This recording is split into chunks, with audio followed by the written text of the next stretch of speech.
Acompáñenme a Romanos 5, verso 12. Marcos ha leído para nosotros una porción larga que es Romanos 5 del verso 12 al verso 21. Esa porción incluye un mismo mensaje. Los estudiosos del Nuevo Testamento dicen que posiblemente esta es la porción más difícil de considerar en la epístola a los romanos. Hay demasiado, estos versos son demasiados densos, se dicen muchas cosas en pocos versos. Entonces, bien yo pude haber predicado del 12 al 21 en un solo mensaje, porque como que los versos siguientes van a afirmar lo que vamos a considerar esta mañana, pero nuevamente no llevo prisa, así que voy a considerar hoy del 12 al 14, voy a considerar la semana que viene del 15 al 21. Solamente como recordatorio, el capítulo 5 de los Romanos ha venido hablando de las bendiciones que los justificados tenemos. Justificados pues por la fe, tenemos paz para con Dios por medio de nuestro Señor Jesucristo. Entonces, quienes son justificados tienen paz con Dios, quienes son justificados tienen acceso a la gracia de Dios y permanecemos en esa gracia. Quienes son justificados tienen esperanza a saber que nuestra vida está segura en el Señor.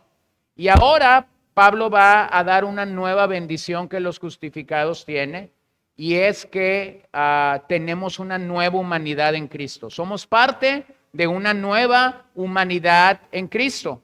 Así que estos versos nos ayudan a comprender cómo es que Dios está formando esa nueva humanidad en el día de hoy a través del sacrificio de Jesús. Del verso 12 al 14, entonces Pablo nos va a decir cómo el mundo llegó a ser enemigo de Dios. El mundo llegó a ser enemigo de Dios. Este Dios que creó el universo, Génesis 1, que creó a Adán y a Eva, Génesis 1, 26, 28, y luego una explicación más particular en Génesis 2. Esta pareja llega a ser enemigo de Dios en Génesis 3. Y luego vamos a considerar del verso 15 al 21 cómo Dios reparó el daño provocado en Génesis 3 al reconciliarnos con Cristo. Observen algo. Pablo ha dicho en los primeros versos, o ha hablado en los primeros versos acerca de la salvación personal de nosotros. Pero aquí nos presenta una lente mayor, ya que va a situar la salvación personal dentro de la gran historia de redención. La Biblia contiene esta historia de redención. Nosotros resumimos esa historia de redención con 4C: creación, Génesis 1 y 2, caída, Génesis 3, cruz, los evangelios, consumación, mayormente el libro de Apocalipsis y algunas palabras escatológicas del Nuevo Testamento. Pablo va a explicarnos en estos versos cómo es que nuestra salvación personal se ve en esa lente mayor de la historia de la redención. Antes de llegar a Romanos, escucha lo que Pablo dice en 1 Corintios 15, 22. Porque así como en Adán todos mueren, también en Cristo todos serán vivificados. Así como en Adán todos mueren, también en Cristo todos serán vivificados.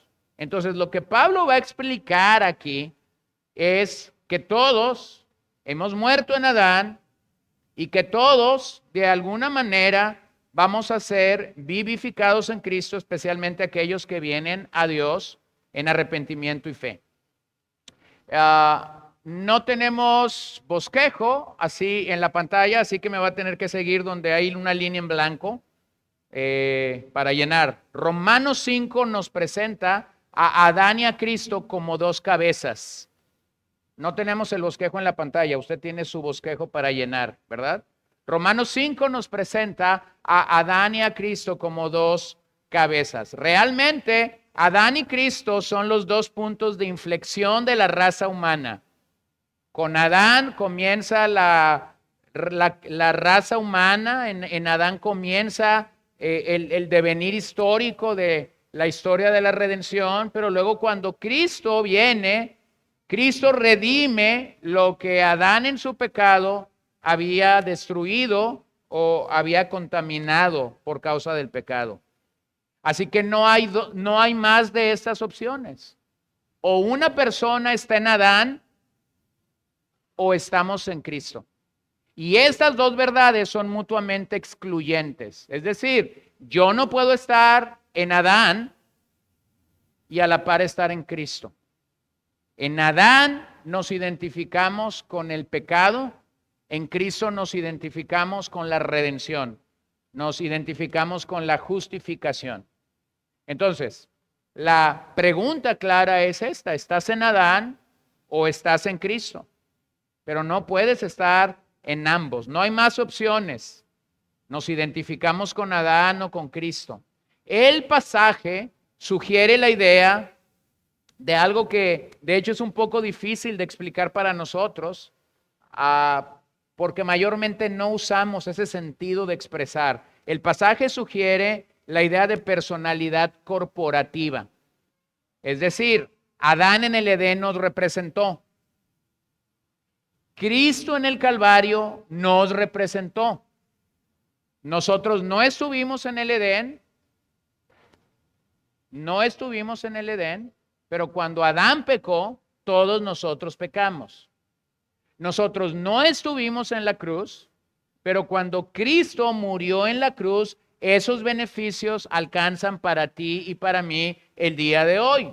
Entonces, no es un vocabulario al que estamos acostumbrados a expresarnos. Así que de esta forma entendemos, o debemos entender antes de llegar al pasaje, que lo que hizo Adán y Cristo afectaron a toda la raza humana. Lo que hizo Adán en Génesis 3 afectó a toda la raza humana, porque a partir de allí toda persona nace en pecado. Lo que hizo Cristo en la cruz afecta a toda la raza humana, porque cuando estoy en Adán, resulta que el mensaje del Calvario me es anunciado, y si yo creo ese mensaje, entonces yo recibo el beneficio de lo que Cristo hizo por mí en la cruz. Así que estamos identificados en Adán por causa del pecado, o en Cristo por causa de la victoria que Él obtuvo en la cruz. Simplemente quiero recordarte que en Adán solo hay fracaso. En Adán solo hay fracaso. En Cristo hay victoria, y una victoria que permanece. En Cristo nosotros realmente somos redimidos, restaurados y renovados. Esa es la victoria de la cruz. En Cristo somos redimidos, restaurados y renovados día tras día. Entonces acompáñenme a Romanos 5, verso 12. Por tanto, tal como el pecado entró en el mundo por medio de un hombre, y por medio del pecado la muerte, así también la muerte se extendió a todos los hombres, porque todos pecaron.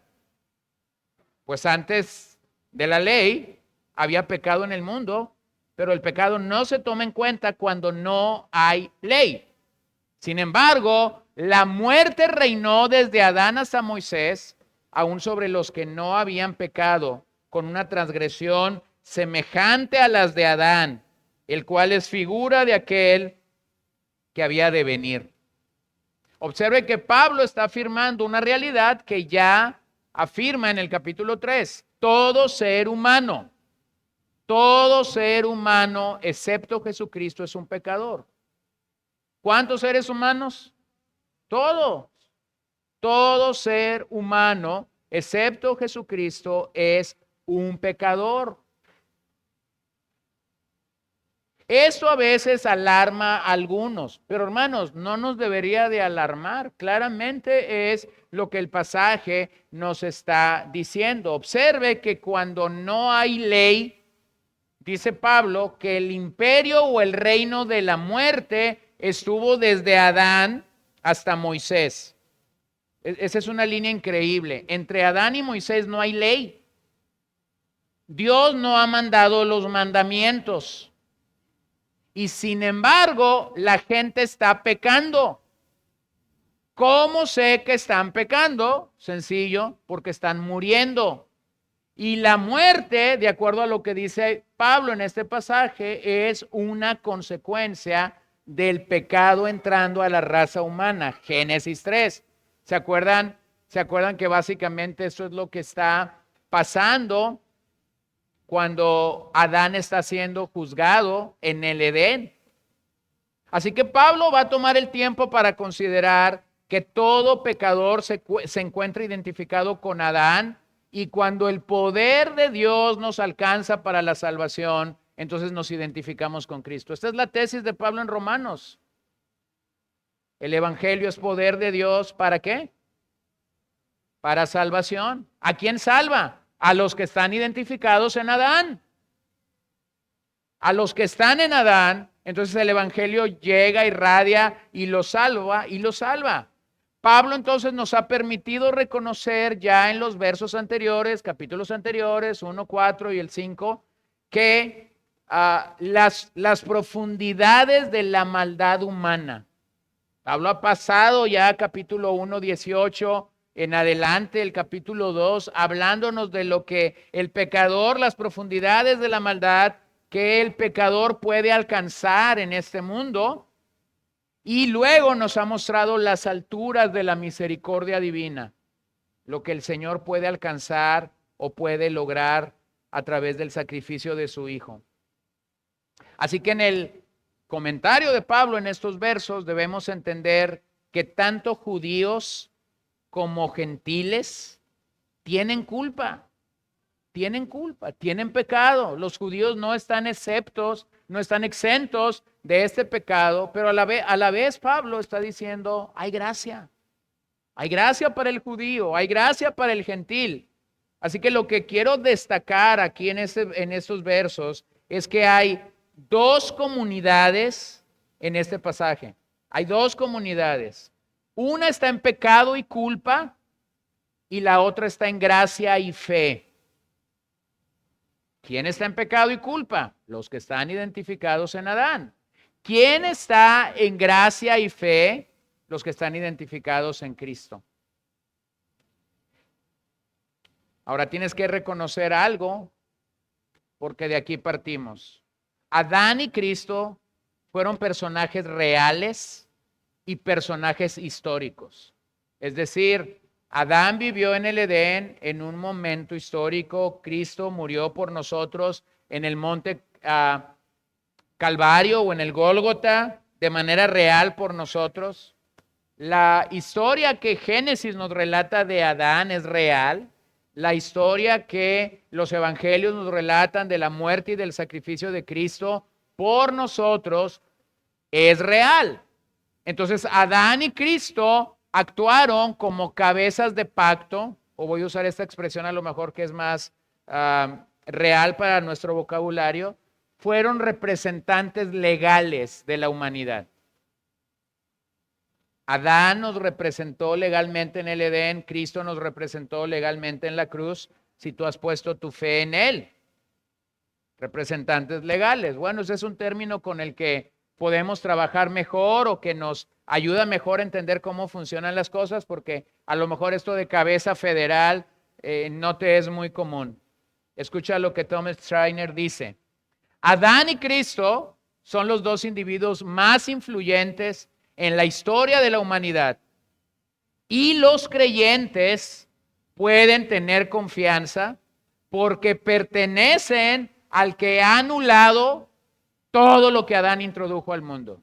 Cristo ha anulado todo lo que Adán introdujo al mundo. Así que cuando un pecador deja de identificarse con Cristo y se identifica, con Adán, y se identifica con Cristo por medio de la gracia, de la fe y de honrar y guardar la palabra de Dios, esa persona está recibiendo todo lo que Cristo ha anulado que Adán hizo.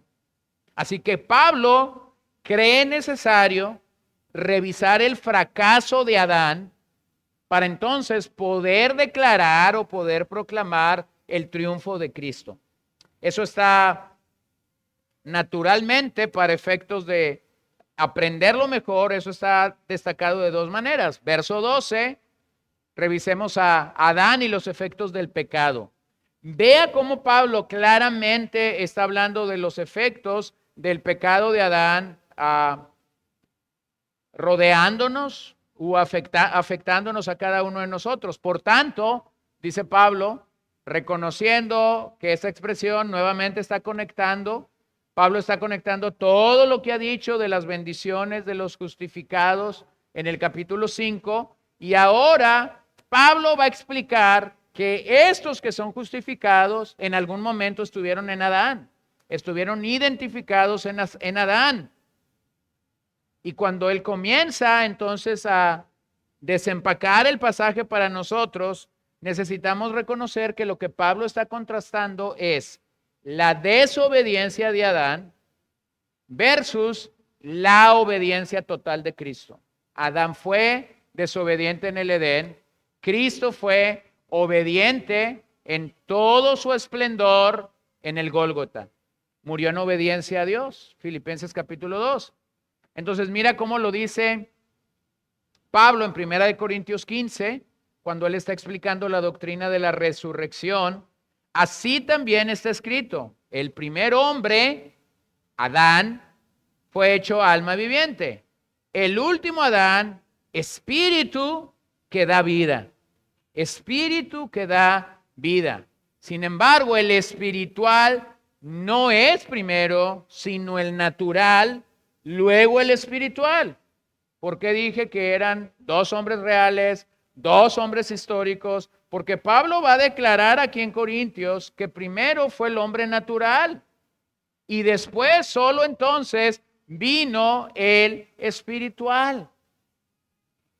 Entonces Pablo no tiene duda, Adán es el primer hombre, fue hecho alma viviente, y después Cristo, en el vocabulario de Pablo, o a la luz de este pasaje, Adán es el primer Adán, el hombre que estuvo en el Edén. Cristo es el segundo o el postrer Adán, el hombre que murió por nosotros en la cruz. Pero observe las tres frases que el verso 12 claramente nos ayuda a entender esto. El pecado entró en el mundo por medio de un hombre. El pecado entró en el mundo por medio de un hombre. Esta fue como la abertura de un dique que condujo a la inundación de la raza humana. Este pecado que entró al mundo por medio de un hombre es como el veneno que entró por un punto, penetró cada área de la vida colectiva de la humanidad. Hermanos, detengámonos ahí. Yo he dicho en varias ocasiones a ustedes, a otras personas, a mi esposa, se lo digo cada vez que puedo, porque hablamos de esto y les he dicho, si nosotros entendiéramos la doctrina del pecado, entenderíamos muchas otras cosas. La doctrina del pecado, que se conoce como amartología, es una doctrina que explica el origen del pecado, las consecuencias del pecado, los efectos del pecado sobre la raza humana. Y eso como para qué me serviría, algunos estarán preguntando. Bueno, eso te serviría como para entender lo que sucede cada vez que mi corazón y tu corazón son tentados a pecar. Eso me ayudaría a entender que la gente con la que trato son pecadoras de manera inherente. Es decir, el pecado no tiene que venir externamente a ellos para pecar. El pecado está dentro de nosotros. Esto me ayudaría a entender que en la iglesia ese pecado a veces está surgiendo desde lo más profundo de nuestra carne. No quisiéramos que fuera así, pero continuamente está sucediendo así. Entonces, necesito entender cómo funciona el pecado de acuerdo a este pasaje o de acuerdo a Génesis 3, para después yo darme una explicación claramente por qué es que somos seducidos. ¿Por qué es que nuestras vidas están lidiando con estos efectos del pecado o estamos lidiando con el efecto del pecado en otras personas? Y si yo pongo suma atención a estas personas, entonces al rato lo que estas personas dicen o hacen va a comenzar a afectar mi corazón. Entonces necesitamos entender la doctrina del pecado. El pecado entró al mundo. Esa es la propensión inherente al pecado. Nosotros estamos listos para pecar cada vez que somos tentados a pecar. Yo sé que eso no nos gusta, pero yo estoy listo para mentir cada vez que tengo la oportunidad de mentir. Tú estás listo para mentir cada vez que tienes la oportunidad de mentir. Nuestra carne no nos está diciendo no mientas. Nuestra carne nos está diciendo miente. Hay una propensión inherente, no viene de fuera, viene de adentro, surge de nosotros. Entonces, lo que Pablo está diciendo es que somos pecadores por naturaleza y esta es la razón por la que el hombre en su carne nunca puede agradar a Dios. En nuestra carne nunca podemos agradar a Dios, nunca podemos adorar a Dios, nunca podemos bendecir el nombre de Dios. Esa es la razón porque cuando éramos niños, cuando nuestros padres nos decían no pongas tus dedos en el contacto, íbamos y poníamos los dedos en el contacto. Esa es la razón por la que tú que querías tanto a tu hermana mayor o a tu hermano menor, cuando tu padre llegaba y le daba un paquete de 4 galletas, ibas y le robabas la galleta. Hay una propensión inherente dentro de nosotros. Y observen lo que Pablo va a decir aquí acerca de la ley. Que la ley de alguna manera funcionó como para tentar o provocar nuestro pecado. Sí, porque la ley va a decir no matarás, pero el hombre ha matado en toda la historia. No robarás, pero el hombre ha robado. No adulterarás, pero el hombre ha adulterado. No tendrás dioses ajenos delante de mí, pero el hombre los ha tenido. Porque el hombre es tentado cada vez que hay un no. Cada vez que hay un no, nuestra carne está siendo tentada para violentar aquello que está funcionando como una ley o como una norma que debería guardarnos. Esto nos recuerda entonces la concepción de una humanidad inherentemente inclinada contra Dios. Inherentemente inclinada contra Dios. Dios no causó la caída del hombre, Génesis 3, pero sí la permitió. Lo cual plantea una pregunta que es sumamente difícil a niveles teológicos. La pregunta es, ¿cómo Dios permite cosas que van en contra de su voluntad?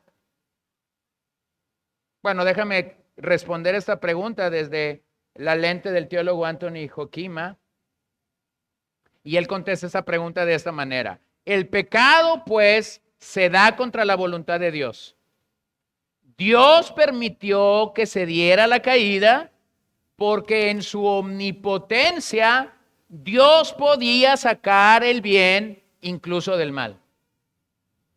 Dios podía sacar el bien incluso del mal. Pero diga conmigo, solo Dios puede hacerlo. Nosotros no. Solo Dios puede sacar algo bueno del mal. ¿Ha observado que cada vez que un ser humano quiere sacar algo bueno, cuando hay algo malo, siempre la riega? ¿Ha observado eso? Por eso tenemos gente que dice, yo lo hice de buena voluntad. Yo lo hice con un buen entendimiento, yo lo hice queriendo corregir, yo lo hice queriendo hacerlo recto. Sí, pero la otra persona hacia la que tú hiciste eso es un pecador. Y vas a poder dar fe y legalidad de lo que tú hiciste, pero no vas a poder dar fe y legalidad de las respuestas del corazón de otro pecador. Ahora dice Hoekema, el hecho de que el pecado del ser humano no se dé fuera de la voluntad de Dios, ni lo excusa, ni lo explica. Entonces terminamos donde empezamos con la pregunta. Sigue siendo una pregunta tan difícil de contestar, pero que claramente podemos aún, a pesar de que es difícil de contestar, podemos decir, bueno, en su omnipotencia, Dios lo puede hacer. Y de hecho Dios lo va a hacer en la historia de la redención, crucificando a su Hijo amado en la cruz. Él va a solucionar, Él va a arreglar lo que Adán quebrantó en Génesis 3. Él lo va a arreglar en el devenir de la historia, en la historia de la redención. Pero tenemos que entender, el pecado entró. El pecado entró. El pecado nos ha acompañado desde que nacimos.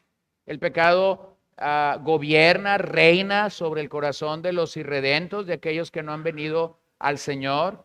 Y entonces Pablo está aclarando eso. Vean lo segundo que Pablo dice en el pasaje: por medio del pecado, la muerte. Es decir, primero llega el pecado, tras del pecado llega la muerte. El hombre va a morir como consecuencia del pecado. El hombre va a tener una consecuencia directa en su propia vida, en su propio cuerpo, en su propio espíritu. El pecado también trajo la muerte. Eso es lo que Génesis 2:17 va a afirmar. Pero el árbol del conocimiento del bien y del mal no comerás, porque el día que de él comas, ciertamente vas a morir, ciertamente morirás. ¿Se acuerdan la mentira de Satanás llegando a Eva? Come, no morirás. ¿Cómo se presenta el pecado en nuestras vidas? Hazlo, viola la ley, quebranta esto, no vas a morir.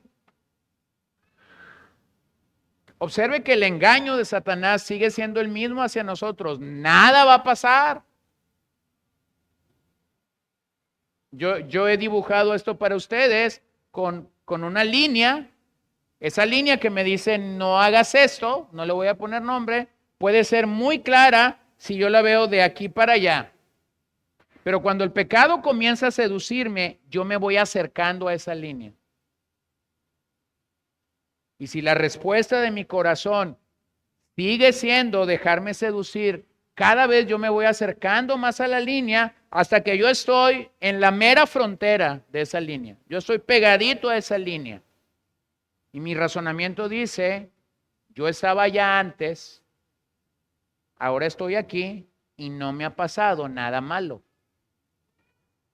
Y cuando la línea se convirtió tan tenue, entonces ni siquiera sé cuándo ya estoy acá. Ya crucé la línea, ya estoy del otro lado de la línea, ya me encuentro pecando, ya me encuentro deshonrando un principio de Dios, ya me encuentro haciendo algo que no debía haber hecho, pero que observa cómo mi carne fue dando pequeños pasos para acercarme a la línea. Mi carne comenzó a ser seducida y entonces yo cada vez me fui acercando más a la línea, convencido por los engaños de Satanás de no morir. Observen que en el pasaje la muerte es una consecuencia de la entrada del pecado. Es una consecuencia. Vas a morir, Adán. Bueno, eso se convirtió en una realidad para Adán y su descendiente. Desde ese día, el ser humano tiene que enfrentar una muerte física, es decir, lo más seguro es que vamos a morir. ¿Cómo? ¿Quién sabe? Pero vamos a tener una muerte física. El ser humano ha tenido que enfrentar la muerte espiritual, que es claramente el hecho de que nuestro espíritu está muerto, no ha sido vivificado, alentado por el Señor para creer en el Evangelio. Y el tercer tipo de muerte es una muerte eterna. Aquellas personas que nunca van a experimentar la resurrección en el Señor, por lo tanto, en vez de ir al cielo, irán al infierno a condenación eterna. Una muerte eterna.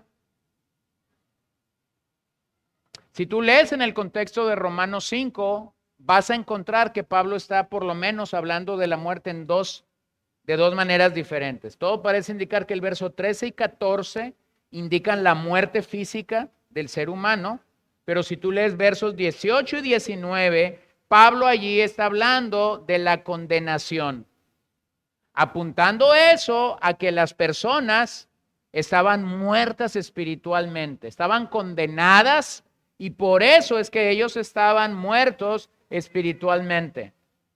Así que el pecado y la muerte han ocasionado este conflicto desde Génesis 3. El pecado y la muerte han logrado todo lo que Romanos 5 dice que tenemos en Cristo.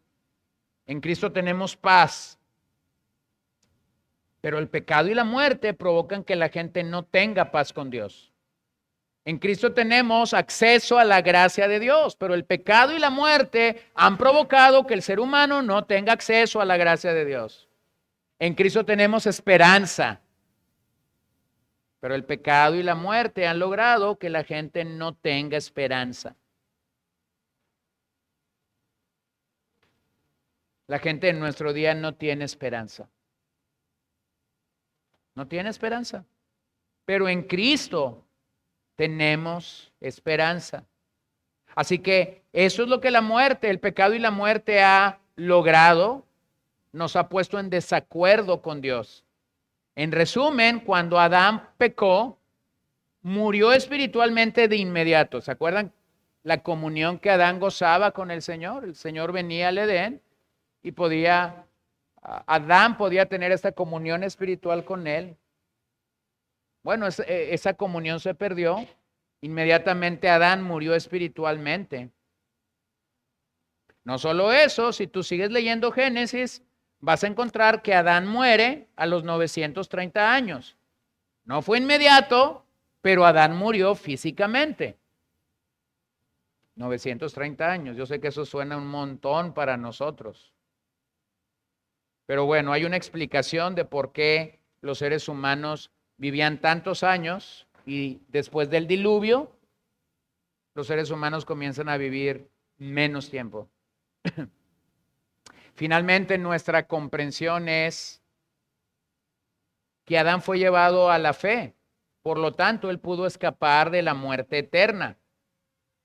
El hombre incrédulo está espiritualmente muerto al nacer, lo cual conduce a la muerte física eventualmente. Y si esa persona no se reconcilia con Dios en el paso de la vida, entonces un día va a estar en una muerte eterna. Al menos que la persona reciba el remedio para la muerte espiritual, que es la vida eterna que Jesús ofrece en el Evangelio. El don de Dios, mediante la fe en el Señor Jesucristo, el Salvador sufriente y crucificado. Por eso es que el verso 15 va a hablar de eso en particular, de cómo el don de Dios viene a nosotros. Pero escuche la tercera expresión del verso 12. La muerte se extendió a todos los hombres porque todos pecaron. Todos pecaron.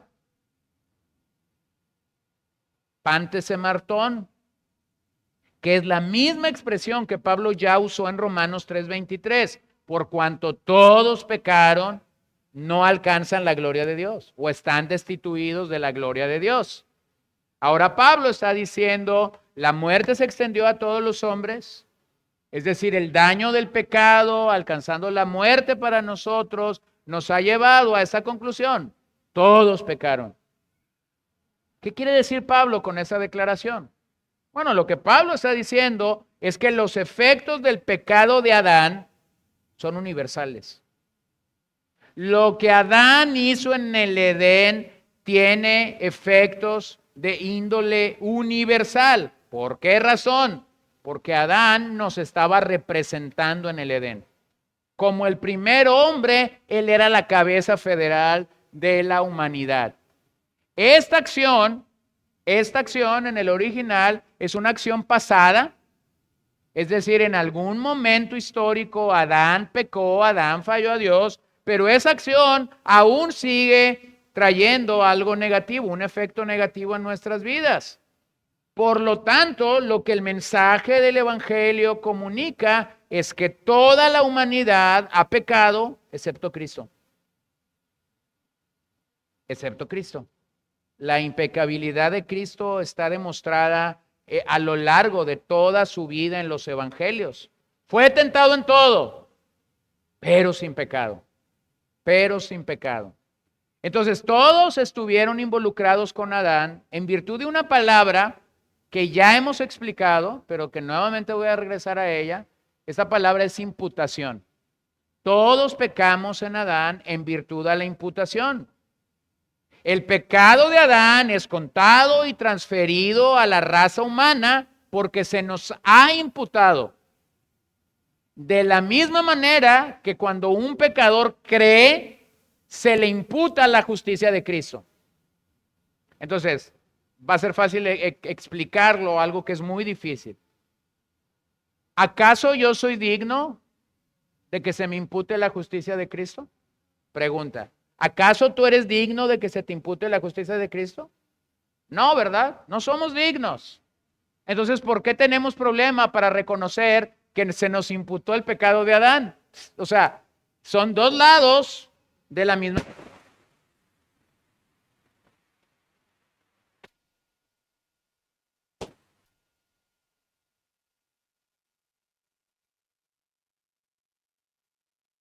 Dame este.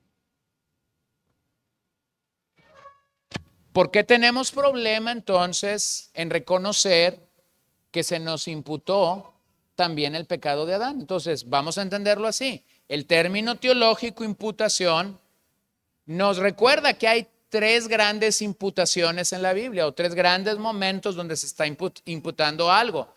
La palabra imputar significa acreditar. En el término legal sería que se nos acredita.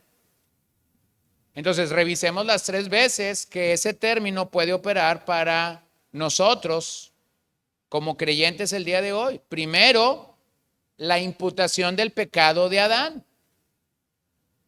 No estuvimos en el Edén, sí, no estuvimos en el Edén.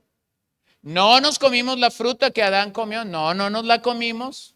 Pero el día que él nos estaba representando y que se dio a las palabras de su esposa Eva, ese día se nos imputa el pecado de Adán a la cuenta de su posteridad o a la cuenta espiritual de toda la raza humana. Entonces, lo primero que tú tienes cuando llegas a Génesis 3 es que a partir de allí a la raza humana se le está imputando el pecado de Adán. Segundo, la imputación del pecado a Jesucristo. Cuando Jesucristo está llevando por nosotros pecado en la cruz, a Cristo se le está imputando toda nuestra maldad, todo nuestro pecado. El Padre se lo está acreditando a Él. Y cuando se lo está acreditando a Él, entonces Él está llevando o tomando nuestro pecado sobre sí mismo. Entonces, por un lado, la raza humana se le ha imputado o acreditado lo que Adán hizo en el Edén. Por otro lado, a Cristo se le está imputando todo nuestro pecado en el Calvario cuando Él está yendo por nosotros. Tercero, a nosotros se nos está imputando la justicia de Dios. Se nos está dando, se nos está acreditando la justicia de Dios de una manera maravillosa. Entonces, no debemos de tener duda que cuando piensas en la palabra imputación o de que algo se nos está acreditando, Pablo está siendo muy real para hablar de cómo sucede esto. Entonces, Adán realmente fue nuestro representante en el Edén. Desde entonces, todo ser humano nace en pecado, ojo, nace en pecado en cuestión de la naturaleza o la esencia del pecado, aunque no haya practicado pecado. ¿Sí? El bebé posiblemente no ha robado. Sí, el bebé posiblemente no se ha rebelado contra sus padres. Sí, el bebé posiblemente no es un adúltero, pero es pecador. Bueno, eso duele para un padre, ¿no? Cuando tienes allá a tu bebé. ¿Por qué es pecador? Porque se le ha imputado el pecado de Adán. No es un pecador practicante. Entonces, algunos tienen problema con eso de decir, bueno, ¿y cuándo ese va a llegar a ser un pecador practicante? No te preocupes, muy rápido va a llegar a ser un pecador practicante. Porque nuestra esencia es pecaminosa. Yo he visto en algunas ocasiones a madres dar pecho, no porque ando buscando ver eso, ¿no?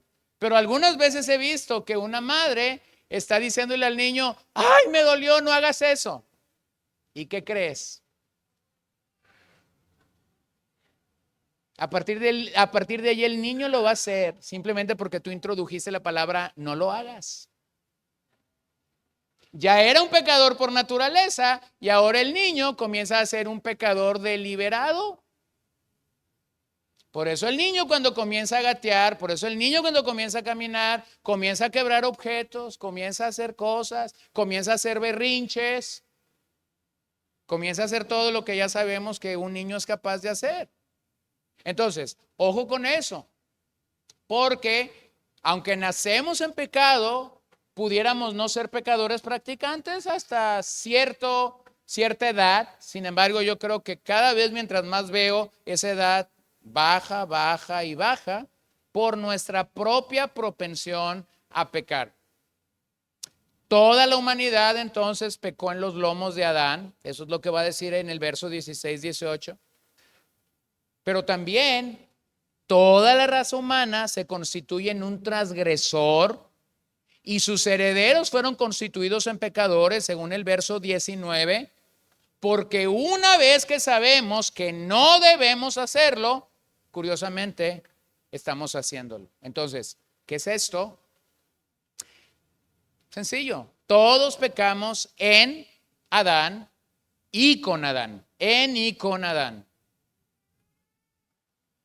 Observa que Pablo va a decir más tarde, cuando escribe a Timoteo en el 2:14,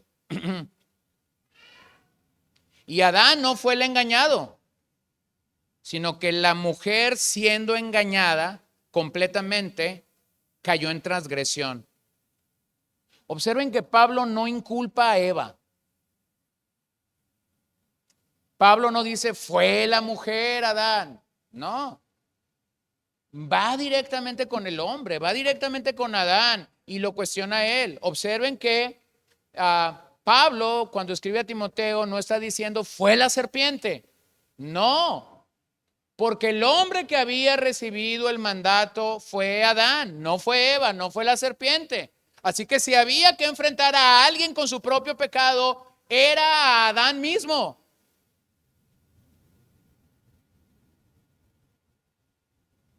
Hermanos, ¿cómo enfrentamos el pecado que nos rodea? ¿Cómo lo enfrentas? Bueno, posiblemente esa no va a ser tu respuesta directa, pero déjame te ayudo a traducir eso. Regularmente tratamos con el pecado que nos rodea culpando a otras personas menos a nosotros mismos. Es que si el hermano hubiera hecho esto, es que si mi papá hubiera hecho esto, es que si mi hermano hubiera hecho eso. Y eso nos ayuda a nuestra conciencia como a arreglar el asunto, pero el problema no se ha solucionado porque el pecado no ha sido confrontado debida o adecuadamente. Vean que Pablo entonces no inculpa a Eva, no inculpa a Satanás, va directo a donde tiene que ir, va directo con Adán. Por eso es que decimos que hay un antes y un después de cuando leemos Génesis capítulo 3. Cuando lees Génesis capítulo 3, tú puedes reconocer algo: el pecado fue una traición, el pecado fue una idolatría, el pecado fue el intento de destronar a Dios, el pecado fue el intento de no amar a Dios como Dios demanda que lo amemos. Y cada vez que pecamos, hay algo de esto en nuestro propio pecado. Cada vez que peco, hay algo de traición. Cada vez que peco, hay algo de idolatría. Cada vez que peco, hay algo de intentar destronar a Dios para reinar yo. Cada vez que peco, yo dejo de amar a Dios como Él lo demanda y yo pongo mis condiciones. Observe que a Adán no se le había pedido esto. A Adán se le había dado un mandato cultural. En ese mandato cultural, Génesis 1, 26, 28, se le había pedido gobernar la tierra, someter a la creación, pero él decidió pecar y las consecuencias de ello aún nos alcanzan. La Biblia está llena de ejemplos que nos hablan del trato colectivo y no solo individual. Entonces déjame ver si lo puedes reconocer a través de un par de historias. Resulta que la Biblia nos dice que Abraham diezmó por Leví, pero Leví no había nacido. ¿Sí? Pero Abraham se presentó delante de Dios como un representante de sus descendientes, específicamente de Leví.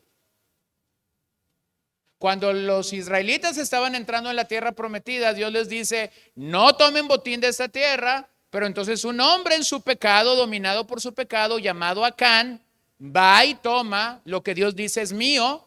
Él toma un lingote de oro, él toma una ropa fina, la lleva a su casa pensando que nada ha pasado, pero resulta que cuando Dios desciende al campamento para ajustar las cosas, sí ha pasado algo. Acán ha querido destronar a Dios de su trono. Acán no ha amado a Dios como Dios espera. Acán ha sido un idólatra cuando ve esos ídolos sobre su vida. Acán ha traicionado a Dios. Entonces la pregunta es, ¿quién robó? Robó Acán. Pero cuando Dios juzgó, murieron muchos más que Acán. Porque Acán estaba representando su clan, su familia, a los suyos.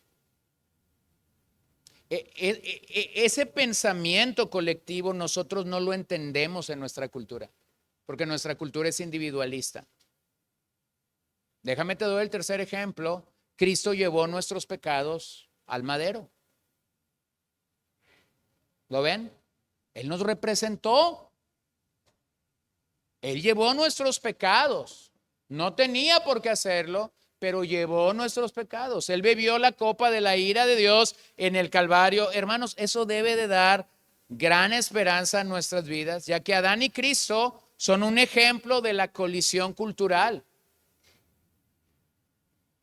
Aunque vivimos en una era individualista, la Biblia no niega la responsabilidad individual.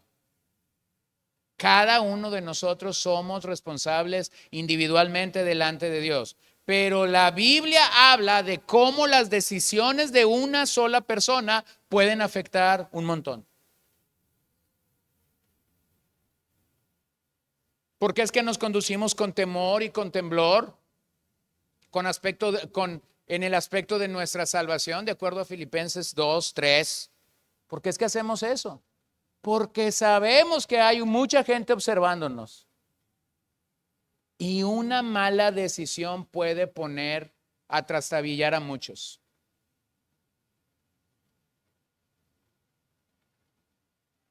Yo pudiese contar un montón de historias que ayudaran a esto. Simplemente voy a pensar en esto. Cuando una persona fracasa moralmente, cuando una persona que está casada adultera, bueno, él está pecando individualmente. ¿Sí lo ven? Eso es algo individual. Pero cuando lo hace, va a afectar su relación con su cónyuge, va a afectar su relación con sus hijos, va a afectar su relación con la suegra, va a afectar la relación con los hermanos, va a afectar la relación. ¿Por qué? Porque lo que él acaba de hacer, aunque es individual, tiene un sentido colectivo. ¿Lo ven? Entonces, así es como la Biblia lo interpreta. Vean el verso 19 de Romanos 5. Porque así como por la desobediencia de un hombre, los muchos fueron constituidos pecadores. Por la desobediencia de un hombre, muchos son constituidos pecadores. Dios no está diciendo que Adán no va a ser responsable individualmente por pecar. Claro, pero vean cómo el pecado de Adán logró que muchos fueran constituidos pecadores. Entonces vemos ahí el pecado de Adán de manera individual, pero luego vemos ese sentido colectivo. Así también por la obediencia de uno, no todos fuimos obedientes. Uno fue obediente, Cristo. Los muchos serán constituidos justos. ¿Lo ven? Algo individual que afecta a algo colectivo o algo corporativo. Entonces nosotros necesitamos entender cómo es que eso está operando. El ser humano no es un pecador porque peca. No, el ser humano peca porque es un pecador. Peca porque inherentemente hay algo que lo motiva, que lo insta. El pecado, hermanos, no es algo que hacemos. El pecado es lo que somos por naturaleza. Somos por naturaleza.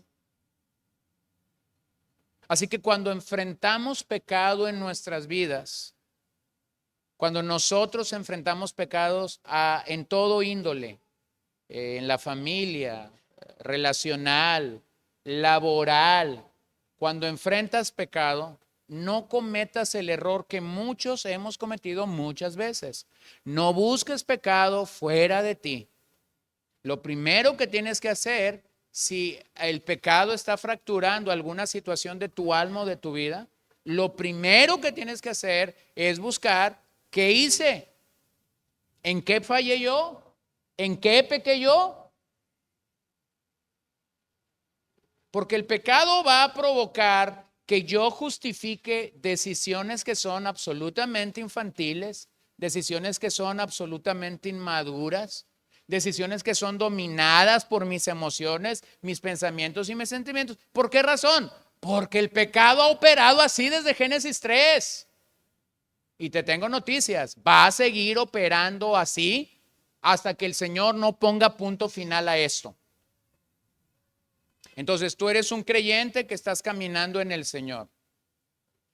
Cada vez que te topas con una actitud pecaminosa, dentro o fuera de ti, no es momento para culpar a alguien más. Es momento para decir en qué fallé, en qué desobedecí, que no acaté, que no hice bien, dónde no escuché bien la voz de Dios, dónde me perdí, a dónde tengo que reenfocarme, con quién debo de ir. ¿Se da cuenta? Lo más fácil es hacer lo que el pecador ha hecho en la Biblia y fuera de la historia de la Biblia. ¿Qué es lo que regularmente el pecador va a hacer? Huir. Y cada vez que el pecador huye, va a racionalizar todo, va a tener una explicación lógica. ¿Por qué? Porque mi alma y la tuya se especializan en hacer eso. Pero nuevamente, hermanos, si entendemos la doctrina del pecado, pudiéramos estar del lado del Señor. Escucha estas tres declaraciones. Paul Tripp: el pecado es la enfermedad humana, universal e ineludible, y la gracia de Dios es la única cura. No hay cura. No hay cura. Lo único es la gracia de Dios alcanzándonos. ¿No es así? Lo era para ti, lo es para mí, lo será para el pecador que crea mañana. Pero debemos reconocer que ese pecado es una enfermedad universal e ineludible. Escucha lo que el puritano Thomas Watson dijo: en Adán todos sufrimos naufragio, y el arrepentimiento es la única tabla que nos queda después del naufragio para nadar hacia el cielo. ¿Cuántas veces, una vez que Dios me ha perdonado, cuántas veces yo tendría que arrepentirme? ¿Cuál es el tope? Muchas veces. A veces tengo que venir al Señor 2, 3, 4, 5, 20 veces por día en arrepentimiento y decir: Señor, otra vez volví a hacerlo. No quería. Pero mi carne me llevó rápidamente a aquello que tú y yo sabemos que está mal. Todos sufrimos naufragio en Adán, pero el arrepentimiento inicial de poner mi mirada en Cristo y no seguir identificado con Adán me lleva a esa realidad. La única manera de nadar, de encontrar tranquilidad y un día estar en el cielo, es una vida continua de arrepentimiento. Y escucha a Douglas Moo lo que él dice: la humanidad se solidarizó con el pecado de Adán debido a su naturaleza representativa. Bueno, pero dirá algún inteligente el día de hoy, algún sabio entre nosotros dirá: pero yo no quiero ser identificado con Adán. Lo siento, hermano. Lo siento. No hay manera. A veces decimos esta frase, ¿no? llegamos a una reunión y está cierto personaje en esa reunión y decimos, ni siquiera me voy a acercar a aquella mesa porque no quiero que se me asocie con esa persona. Yo sé que aquí no hay muchos que creen así, pero a veces pasa. Me han contado que a veces sucede. No puedes llegar a Romanos 5 y decir, yo no quiero nada, yo no quiero tener nada que ver con Adán. No puedes. Desde el día que Adán pecó en Génesis 3, todos tenemos que ver con Adán. No hay uno solo aquí que no tenga que ver con Adán. Bueno, si tú no crees eso, entonces no vas a entender el Evangelio. Porque el Evangelio realmente es la obra de Cristo en la cruz para librarnos de nuestra asociación con Adán. ¿Lo ven? Así que Adán y Cristo, con sus actos, Adán, Génesis 3, Cristo en el Calvario, afectaron a muchos.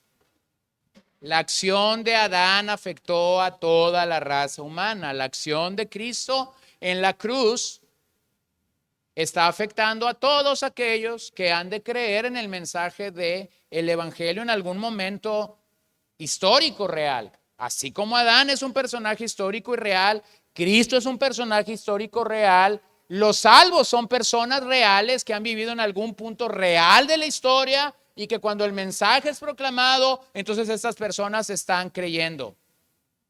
Adán con su pecado perdió la justicia para todos aquellos a los que representaba. Cristo, la cabeza que nos representa en la cruz, con su muerte obtuvo la justificación. Así que recordemos que desde el principio de la epístola, Pablo ha declarado que la única manera de ser aceptos delante de Dios no es en el hombre, sino en el mérito de Cristo. Por cierto, es necesario recordar que el poder del Evangelio es suficiente para librarnos del poder del pecado. No importa lo que las generaciones pasadas hayan hecho. Bueno, ustedes escucharon un mensaje el domingo pasado del rey Josías. Ustedes vieron la perversión de su abuelo. Ustedes escucharon de la perversión de su padre. Sin embargo, Josías se levantó como un siervo de Dios. Qué maravilloso recordatorio de lo que la gracia hace. Qué maravilloso recordatorio de lo que el poder del Evangelio hace. Eso es el poder del Evangelio transformando a un pecador. Ahora, finalmente, y va a ser mucho más sencillo, después de todo lo que hemos dicho, veamos cómo la ley funciona como instigadora del pecado, versos 13 y 14. Pues antes de la ley había pecado en el mundo, pero el pecado no se toma en cuenta cuando no hay ley. Sin embargo, la muerte reinó desde Adán hasta Moisés, aún sobre los que habían pecado con una transgresión semejante a la de Adán, el cual es figura de aquel que había de venir. Hay que observar que de Adán a Moisés no hay ley. La ley viene con Moisés. Él sube a la montaña Sinaí, él recibe la tabla, él recibe estos mandatos, después se comienzan a legislar a muchas otras cosas pasando en el campamento de los israelitas. Sin embargo, dice Pablo, desde el Edén hasta el Sinaí, todo ser humano fue sujeto a la muerte. Es decir, en algún momento de la historia, esas personas que vivieron allí murieron. ¿Por qué murieron? Bueno, murieron por causa de la transgresión de Adán y de su imputación a nosotros. Aún sin ley, la muerte fue algo universal.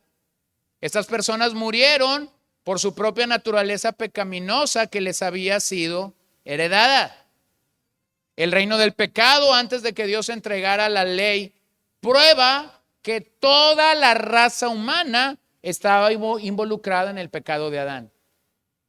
Si uno solo hubiera vivido, entonces podríamos decir que por lo menos uno o dos no estuvieron involucrados en el pecado de Adán.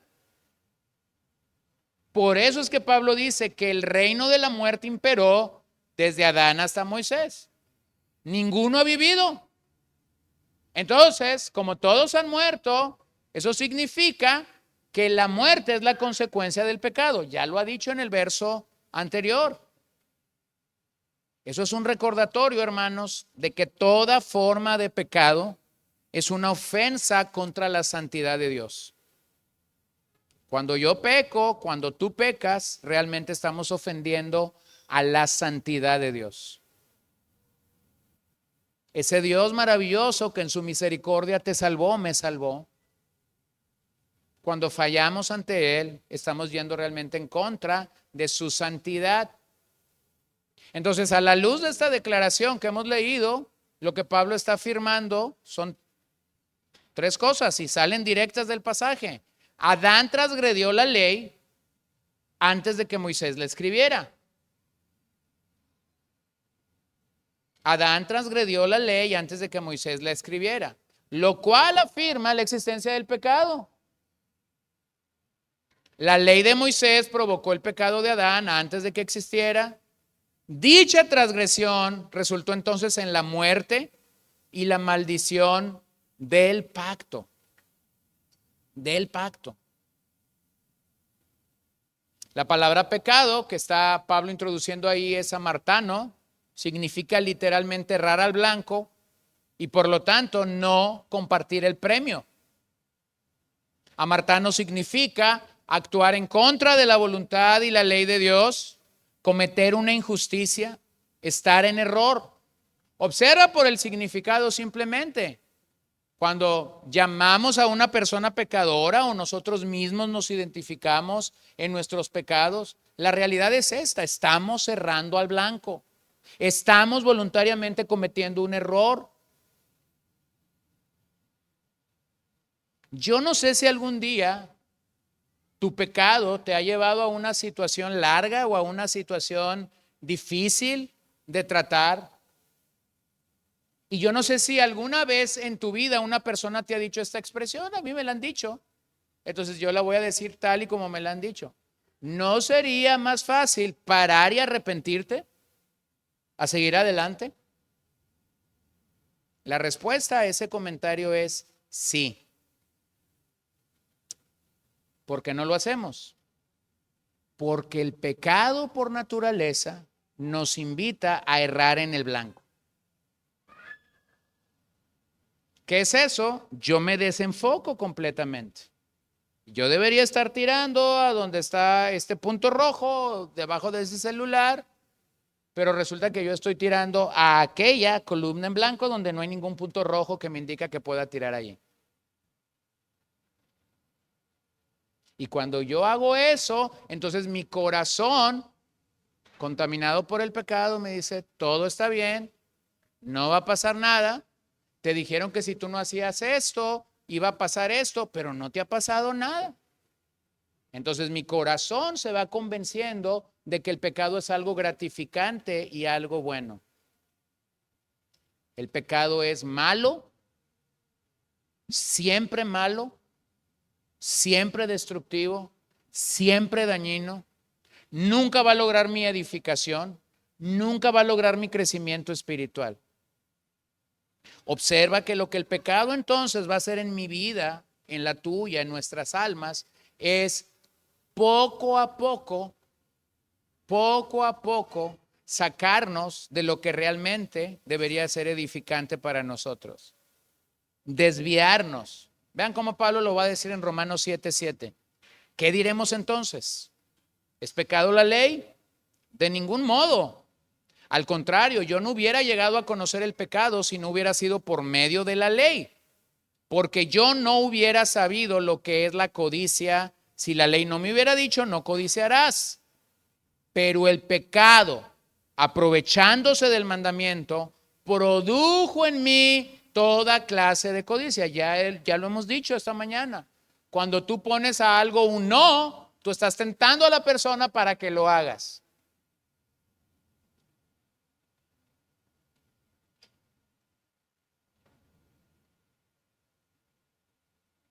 Cuando yo no era diabético, yo no recuerdo haber tenido un gusto por lo dulce. Pero el día que a mí me dijeron, no puedes comer pastel, entonces yo empecé a experimentar un deseo por pasteles. Solo porque me dijeron, no. Aplícalo para cada área de tu vida. Cuando se te dice o se me dicen no, pareciera ser que acá dentro de mí hay un sí que va a gritar más fuerte y te va a estar trastocando tu mente, tu alma y tu corazón todo el día, en cada momento, en cada situación de la vida. Entonces dice Pablo, produjo en mí toda clase de codicia, porque aparte de la ley y el pecado está muerto. En un tiempo yo vivía sin ley, lo que dijo en este pasaje, pero al venir el mandamiento, el pecado revivió y yo morí. Y ese mandamiento que era para vida, a mí me resultó para muerte, porque el pecado, otra vez, aprovechándose del mandamiento, me engañó y por medio de él me mató. Así que la ley es santa y el mandamiento es santo, justo y bueno. Entonces, ¿qué necesitas? ¿Qué necesito cada vez que tengo un no? Necesito regresar al verso 12. La ley es santa, el mandamiento es bueno, el mandamiento es justo. El mandamiento realmente es algo santo, algo que me va a ayudar. Eso, hermanos, en un buen entendimiento de la doctrina del pecado, debería doblegar mi corazón y decir, Señor, aquí estoy nuevamente, estoy siendo tentado a hacer esto que va a deshonrar tu nombre, que no es agradable delante de ti, que no es algo bondadoso delante de ti. Ayúdame, ayúdame. Hermanos, hermanas, debo recordar que la tentación no es pecado. Que tú y yo seamos tentados no es pecado. Ceder a la tentación, eso es pecar. Entonces, la tentación realmente es un sistema de alarma en mi vida. Cuando la tentación viene, yo sé que esto no es bueno, no es agradable delante de Dios, no es justo, no es recto. ¿Qué hago? Clamo a Dios. Le pido ayuda a Dios. Le digo, Señor, ayúdame, estoy siendo tentado, estoy siendo afectado por esto. Por favor, ven, rescátame. Si yo no hago eso y la tentación sigue estando allí, tarde o temprano el pecado va a ser el efecto que quiere tener. El pecado está buscando que yo ceda a la tentación y entonces he pasado a ser un pecador. Pablo es lo que está describiendo aquí. Adán se presenta como una figura, dice Pablo, regresando a Romanos 5, del que había de venir. Una figura es una persona, un lugar, un acontecimiento que prefigura o simboliza a otro.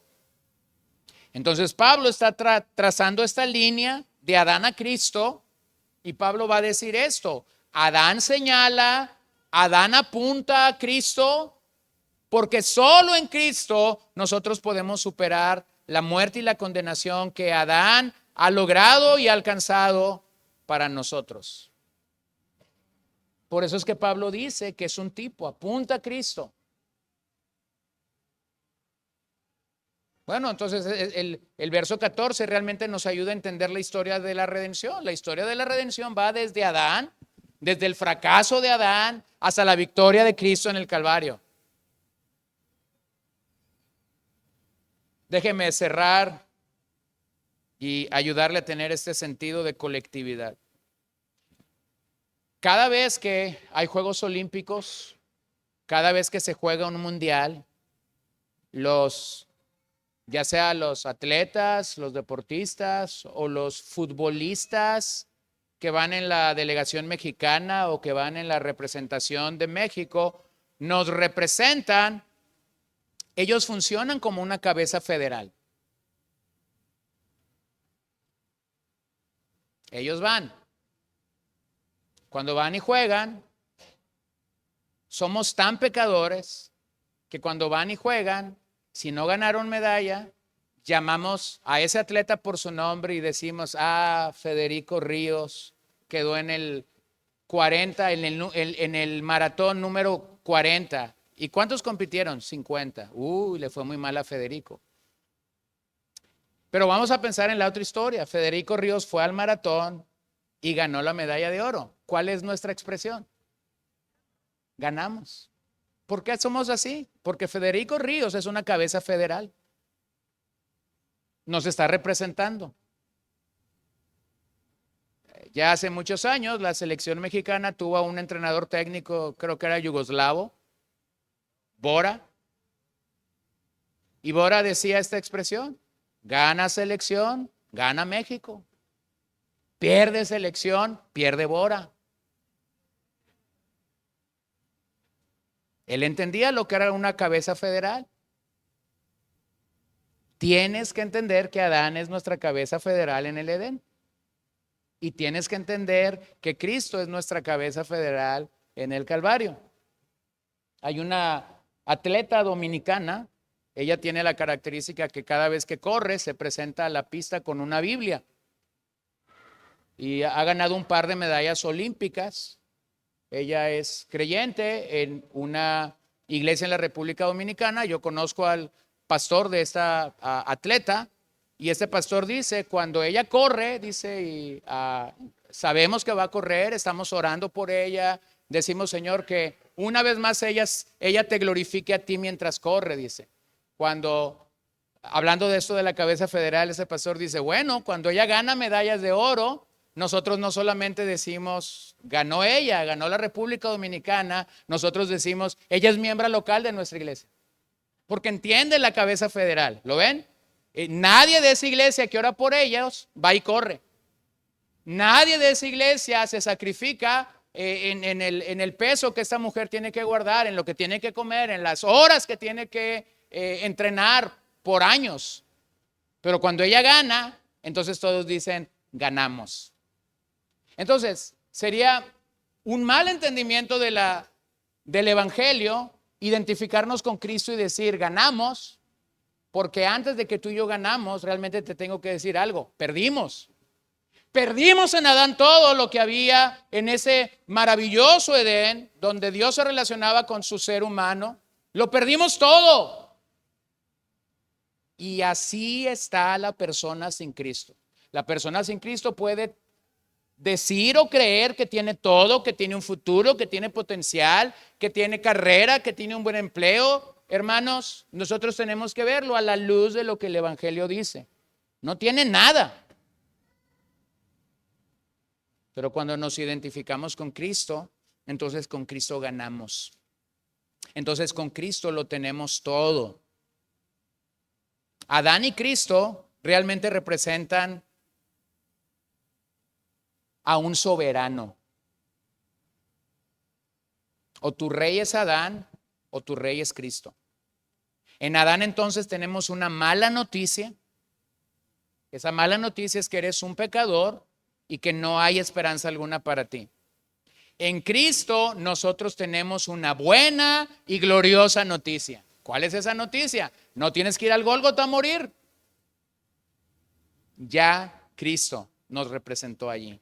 Así que hermanos, en Cristo ganamos mucho más de lo que nosotros pedimos en el Edén. En Cristo ganamos mucho más del fracaso de Adán, afectando a toda la raza humana. Cristo realmente triunfó donde Adán fracasó. Ese es el evangelio. Cristo triunfó donde Adán fracasó. Y cuando das gracias a Dios por la obra de tu salvación personal, entonces tú tienes que decir, Señor, gracias porque donde Adán fracasó para mí, tú triunfaste. Tú triunfaste. Terminamos en Hebreos 2:14.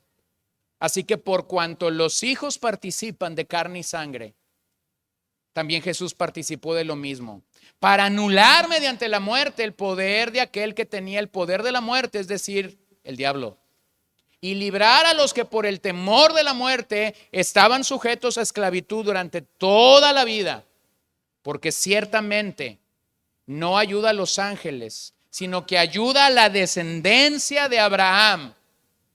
Por tanto, tenía que ser hecho semejante a sus hermanos en todo, a fin de que llegara a ser sumo sacerdote, misericordioso y fiel en las cosas que a Dios atañen, para hacer propiciación por los pecados del pueblo. Pues por cuanto él mismo fue tentado en el sufrimiento, es poderoso para socorrer a los que son tentados. Oh, hermano, qué palabra tan llena de esperanza. ¿Vas a ser tentado? Sí. ¿Voy a ser tentado? Sí. Pero Cristo, que triunfó donde Adán fracasó, ha prometido socorrerme. Él es poderoso para socorrernos en medio de nuestros sufrimientos, en medio de nuestra tentación. Así que por eso es que nosotros debemos reconocer lo que Pablo está diciendo aquí. Adán y Cristo son dos figuras históricas, dos figuras representativas. Adán es la cabeza de la raza que está en pecado. Todos nosotros algún día estuvimos en Adán, pero Cristo es la cabeza de una nueva raza. Todos los que confían en Cristo ahora están bajo la autoridad y el gobierno de Cristo. Así que Cristo está haciéndonos parte de una nueva humanidad que ha sido creada por Cristo, como Pablo lo llama en Corintios, el postrer Adán. El postrer Adán.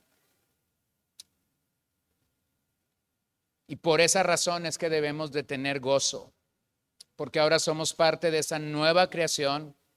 Ahora descansamos en un reposo tranquilo.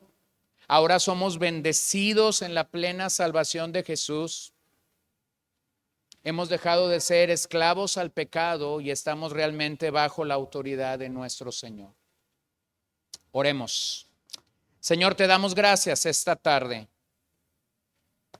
Te bendecimos por esta porción de Romanos que nos permite recordar que lo que sucede es una realidad para nosotros. Estuvimos en Adán, pero ya no más estamos en él. Ahora estamos en Cristo. Ahora somos nuevas criaturas. Ahora somos parte de esta nueva humanidad que tú estás formando. Ahora somos parte de tu novia que ha sido elegida, lavada, comprada, santificada y que está en espera de tu retorno, Señor. Te damos gracias que podemos reconocer que aunque el pecado nos dominó, y aún el pecado intenta cautivar nuestra mente, nuestra alma, nuestro corazón, nosotros podemos estar por encima de él y podemos reconocer en todo momento que no seremos dominados por pensamientos, sentimientos ajenos. No, Señor, no regresaremos al naufragio de nuestra carne, no regresaremos al naufragio de nuestros pensamientos que nos invitan a fallarte, a ser desleales, sino que nos mantendremos en la tabla del arrepentimiento, donde somos llamados a arrepentirnos continuamente de lo que no hemos hecho, o de lo que hemos hecho mal, o de lo que hemos hecho con motivaciones equivocadas, no para tu gloria, no para tu honra, sino para nuestra reputación o nuestro nombre. Señor, cuánto aún necesito la obra santificadora de tu Espíritu Santo en mi corazón, un corazón que ciertamente se verá seducido una y otra vez por el pecado, pero has enviado a tu Espíritu Santo para fortalecernos de tal manera que podamos decir no, no. Así que llénanos de convicciones, que nuestra mente esté dominada por convicciones que emanan de tu palabra y que entonces juntos, Señor, con Pablo, junto con los apóstoles que proclamaron tu gobierno y tu reino, podamos venir delante de ti reconociendo que estamos anclados en el postrer Adán. Señor, si alguno que está aquí o alguno que nos oye no tiene la seguridad de su salvación, y a la luz de este pasaje, de este mensaje, posiblemente se identifican con Adán, no con Cristo, yo quisiera rogarte que la obra de tu Espíritu Santo pudiera ser real y eficaz a sus vidas y que ellos pudieran venir a ti para la salvación de sus almas. Señor, por favor, que tu Espíritu Santo nos redarguya de todo pecado en esta hora y podamos encontrar salvación únicamente y exclusivamente en ti. Te lo pedimos en esta hora y te damos gracias, Señor. Te damos gracias por nuestra salvación. Te damos gracias porque nos libraste de vivir bajo Adán y nos permitiste venir a ti y llegar para vivir en Cristo, nuestra cabeza, nuestro representante en la cruz, por el cual ahora somos llenos de gozo abundante, de esperanza abundante, con la cual podemos caminar y con la cual podemos vivir el resto de la vida para la gloria de tu nombre. Gracias, Señor. Bendice a tu pueblo aquí reunido. Bendice cada familia aquí representada. Bendice nuestros trabajos, bendice nuestros matrimonios, bendice a nuestros hijos, salva a nuestros hijos que aún no son salvos. Pedimos que tú seas propicio a nosotros y que en medio de cualquier quebranto, dolor o aflicción nos permita seguir viendo tu mano poderosa obrando de manera única a favor de los tuyos. Gracias por la paz, gracias por el acceso a la gracia. Gracias, Señor, por la esperanza y gracias porque nos has incluido en esta nueva humanidad a través de la obra y la persona de Cristo. En tu nombre oramos esta tarde, Señor. Amén.